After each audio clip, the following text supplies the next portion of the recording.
5 currencies, 5 collapses. The same pattern every time.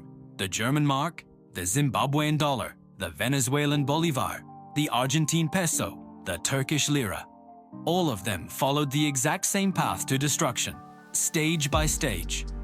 Warning sign by warning sign, until the currency became worthless. And right now, the US dollar is showing the same warning signs, stage by stage, following the same pattern. I'm going to show you the 5-stage pattern that destroyed these currencies, the specific warning signs at each stage, where the dollar is right now in this pattern, and what happens next if this pattern holds.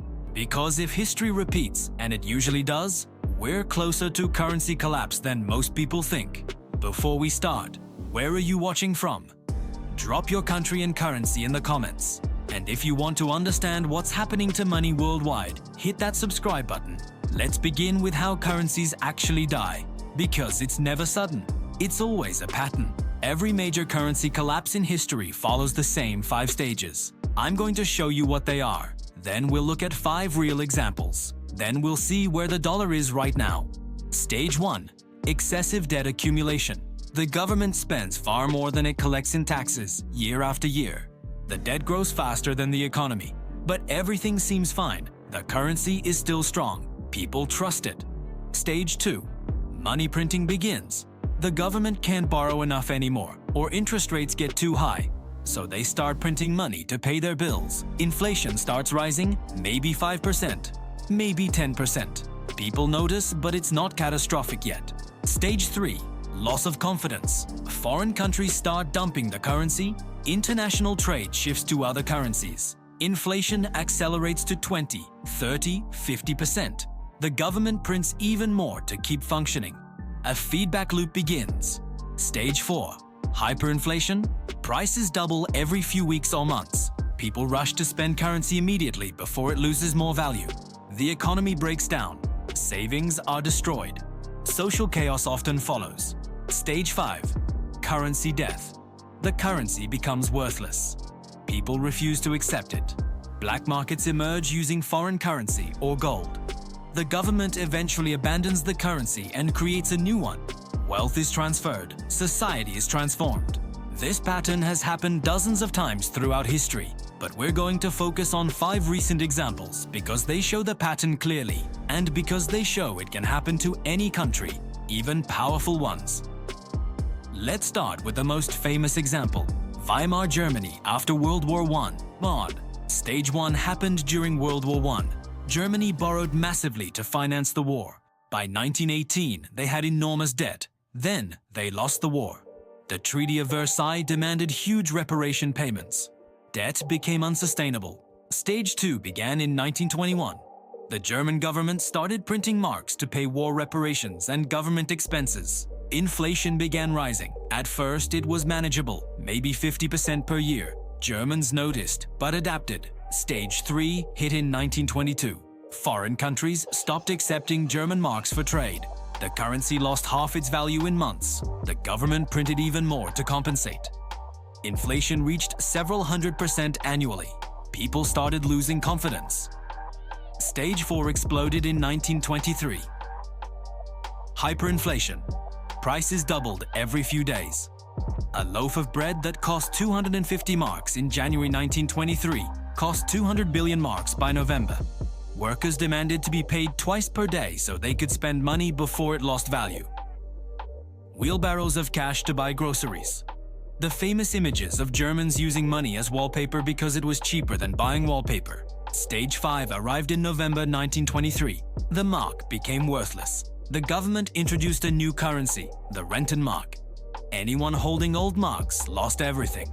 Life savings destroyed. The middle class was wiped out. This economic trauma helped create the conditions for Hitler's rise. The pattern was clear. Debt, printing, confidence loss, hyperinflation, currency death. This same pattern would repeat again and again. Fast forward to Zimbabwe in the 2000s. A modern example showing the pattern still works the same way. Stage 1 began in the 1990s and early 2000s. The Mugabe government spent heavily on military operations, land redistribution programs, and government payrolls. Revenue didn't keep up. Debt accumulated. Agricultural production collapsed after land seizures. The economy shrank, but spending didn't. Stage 2 started around 2003. The government began printing Zimbabwean dollars to cover deficits. Inflation rose to 30%, then 50%, then 100% annually. The economy kept shrinking, printing accelerated. Stage 3 hit around 2006-2007. International confidence collapsed, foreign currency dried up. Inflation reached several hundred%, then several thousand%. The government printed even more. A vicious cycle. Stage 4 peaked in 2008. Hyperinflation reached levels almost impossible to comprehend. Official estimates said 89.76 trillion% annual inflation. That's 89 followed by 21 zeros. Prices doubled every 24 hours. The government printed $100 trillion notes. Zimbabwe became synonymous with currency failure. Stage 5 happened in 2009. The Zimbabwean dollar was abandoned. The country adopted the US dollar and South African rand instead. Anyone holding Zimbabwean dollars lost everything. A $100 trillion note wouldn't buy a loaf of bread. Same pattern: debt, printing, confidence loss, hyperinflation, death. From stage 1 to stage 5 took about 15 years, but the acceleration from stage 3 to 5 was only about 2 years. Let's look at Venezuela, once a wealthy oil nation that saw its currency completely destroyed in just over a decade. The first stage began in the late 2000s. Venezuela nationalized industries and dramatically increased government spending. With high oil prices, this seemed sustainable, but they were building massive hidden deficits. When oil prices crashed in 2014, the whole economic model collapsed. Stage 2 started around 2013. As oil revenue vanished, the government simply printed bolivars to keep spending.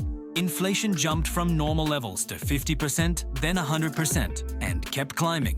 Price controls led to widespread shortages. The economy shrank, but the spending and printing continued. Stage 3 accelerated in 2016. Hyperinflation took hold. Inflation hit 800%, then 4,000% the next year. International confidence evaporated. No one wanted bolivars. The government printed exponentially more money, making the problem worse. Food shortages became severe, and people began to flee the country. Stage 4 peaked around 2018. Inflation reached an unimaginable 130,000%. The next year, it was over 1,000,000%. Prices changed multiple times a day. Stores used digital displays that constantly updated prices. People spent their money the instant they got it. An ATM withdrawal limit was just enough to buy a single egg. Stage 5 is still ongoing. The currency has been redenominated 3 times, cutting off a total of 15 zeros. In reality, Venezuelans use US dollars for almost everything. The official currency barely functions. Millions have fled. One of the wealthiest nations in Latin America became one of the poorest, following the same predictable pattern. Now let's turn to Argentina, a country that has repeated this cycle of currency collapse multiple times. The first major collapse started in the 1970s. Stage 1. Massive government debt from populist spending. By the mid-70s, the budget was unsustainable. Stage 2. The money printing began. Inflation hit 300%, then 450%. Workers demanded constant raises just to keep up. By the early 80s, Argentina was deep in crisis. This was Stage 3. Inflation exceeded 600% annually, and international confidence was gone. Then came Stage 4, hyperinflation in 1989. Prices soared by 3,000%, then 5,000%. Store shelves were empty as people hoarded goods and riots broke out. Stage 5 was the result. The currency was abandoned and replaced. But what's fascinating about Argentina is they've done this over and over again. A crisis in the 80s, another in 2001, and today they're battling over 200% inflation.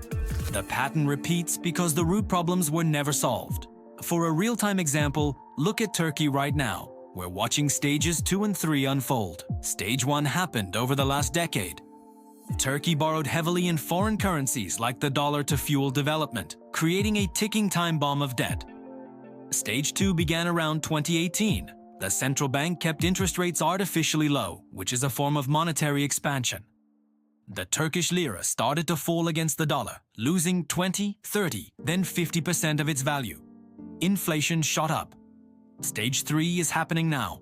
As of 2024, Turkish inflation has been over 85%, and the lira has lost about 90% of its value since 2018. People are desperately trying to get their hands on dollars or euros. Turkey hasn't hit full-blown hyperinflation yet. They are trying to break the pattern, but the warning signs are all there. So where does the US dollar fit into this 5-stage pattern? Stage 1 is clearly complete. The United States has a massive national debt of over $34 trillion, and it's growing faster than the economy. This is the classic definition of Stage 1. Are we in Stage 2? This is where things get controversial. Stage 2 is when the money printing starts. And yes, it happened. Through quantitative easing, especially during the pandemic, the Fed created trillions of new dollars.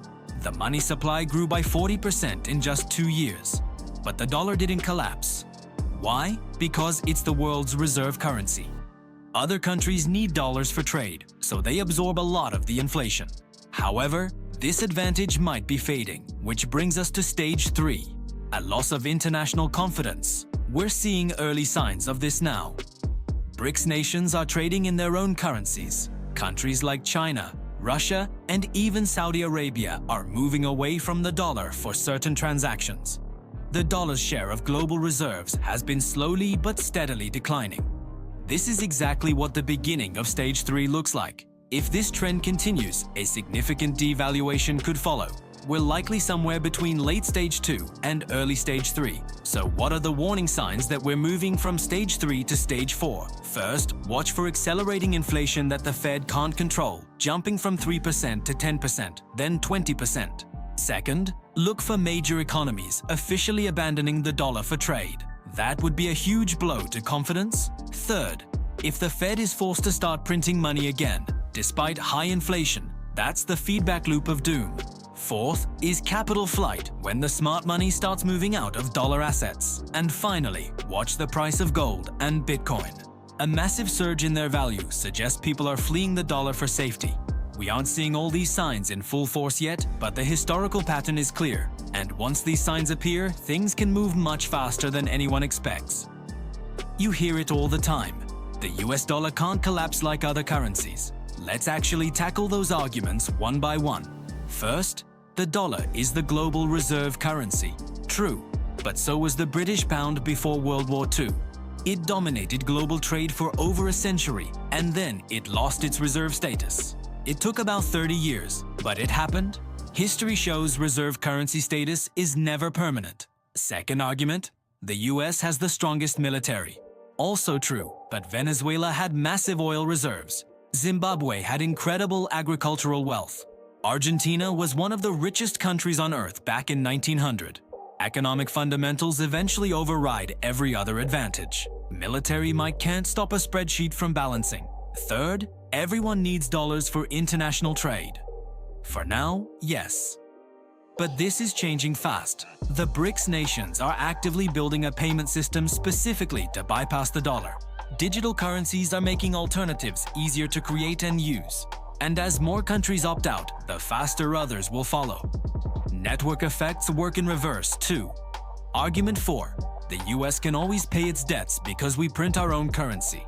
This is technically correct, but it's exactly what Weimar Germany said. It's what Zimbabwe said. It's what Venezuela said. Yes, you can always print money to pay debts. But that very act of printing eventually destroys the currency's value.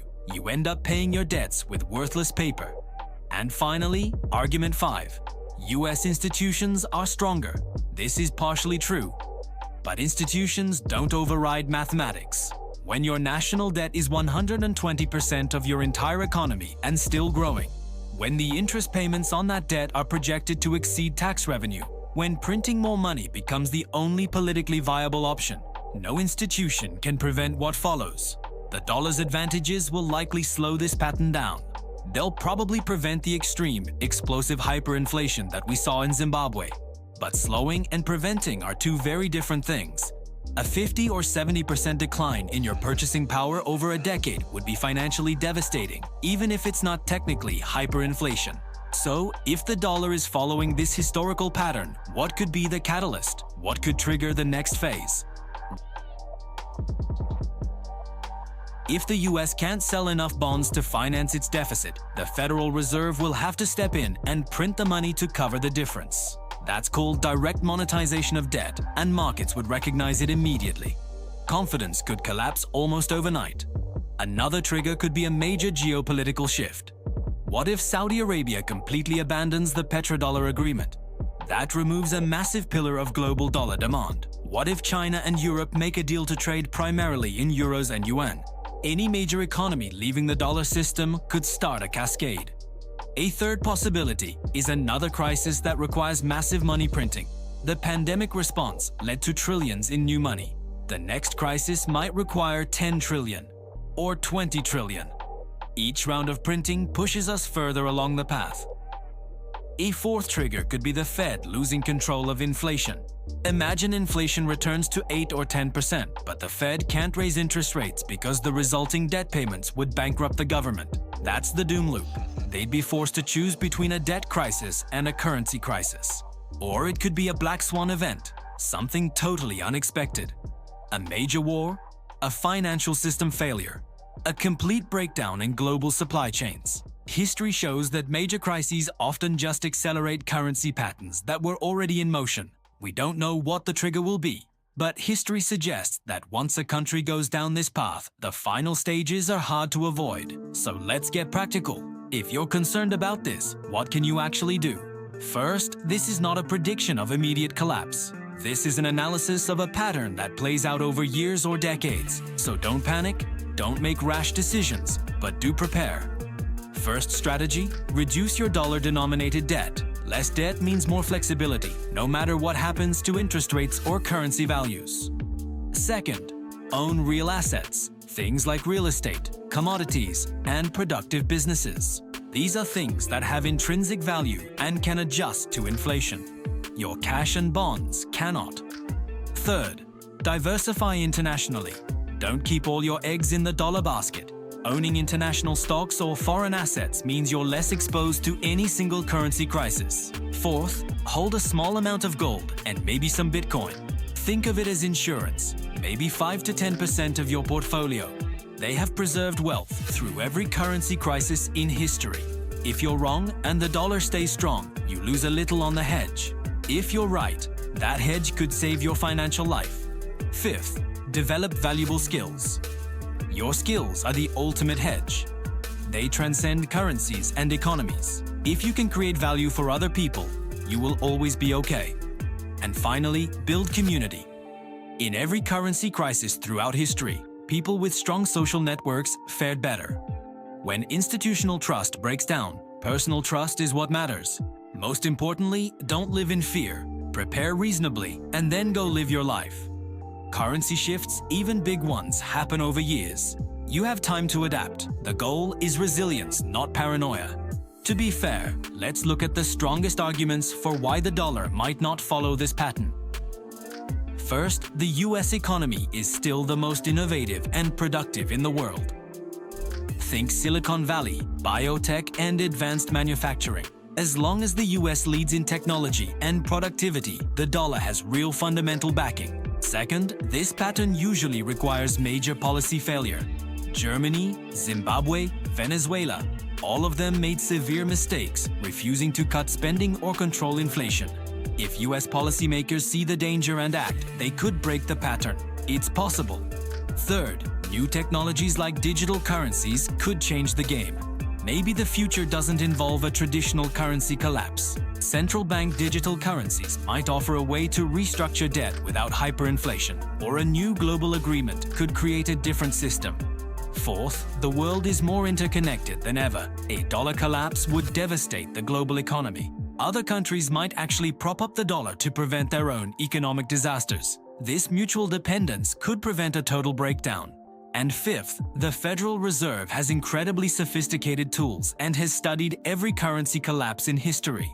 They might be able to navigate this better than any central bank before. So, these counterarguments are real. The pattern is not destiny. A key question is, if the pattern does hold, how long does it take? Looking at history, the timeline varies. In Weimar, Germany, the whole process took about 5 years, but the final rapid collapse from stage 3 to 5 happened in less than 2. In Zimbabwe, it was a 15-year process, but again, the final implosion took only about 2 years. It's a long build-up, then a fast collapse. The pattern seems to be that the early stages can take years, even decades. But once public confidence clearly breaks, the end can come in just a few years or even months. For the dollar, this suggests we might have years before a true crisis. But once it starts, it could move much faster than anyone expects. As Hemingway said about bankruptcy, it happens gradually, then suddenly. If the dollar does follow this path, it's not just an American problem, it's a global one. The entire economic system we've known since World War II was built around the dollar. The IMF, the World Bank, international trade, commodity pricing, it's all dollar-based. If that changes, everything changes. We might see a world with multiple major currencies where the euro, yuan, and yen play bigger roles. Gold could even make a comeback as a neutral asset for countries to settle payments. Or we could see a big, planned restructuring, a new global agreement creating a system based on a basket of currencies or even cryptocurrencies. Another possibility is that the dollar remains dominant but gets significantly devalued, losing a large chunk of its purchasing power. The point is, we could be watching a historic transition. These don't happen often. The last one, when the dollar replaced the British pound, took decades and 2 world wars. This one could be faster. So, let's wrap this up. We've seen 5 currencies, 5 collapses, and the same 5-stage pattern every time. Stage 1, unsustainable debt. Stage 2, money printing begins. Stage 3, loss of confidence. Stage 4, hyperinflation. And Stage 5, currency death. The US has clearly completed Stage 1, and there is a strong argument we war for Eri in Stage 2, with signs of Stage 3 emerging. Does this mean a dollar collapse is certain? No. The counter-arguments are real, and the dollar has unique advantages. But the historical pattern is also real, and the US is showing many of the same warning signs. So what should you do? Prepare reasonably.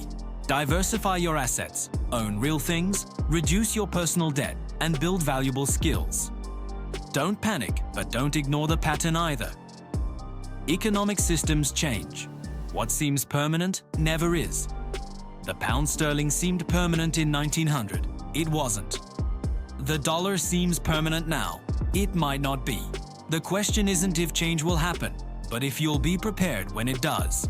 What do you think? Is the dollar following this pattern, or will it break it? Let me know in the comments, especially if you're from one of the countries we discussed. Your perspective is incredibly valuable. If this analysis helped you understand what's happening, hit that subscribe button and share this with anyone who needs to see it. Because whether you believe the pattern will hold or not, understanding it is the first step. History might not repeat, but it often rhymes. And right now, the rhymes are getting louder. Thanks for watching.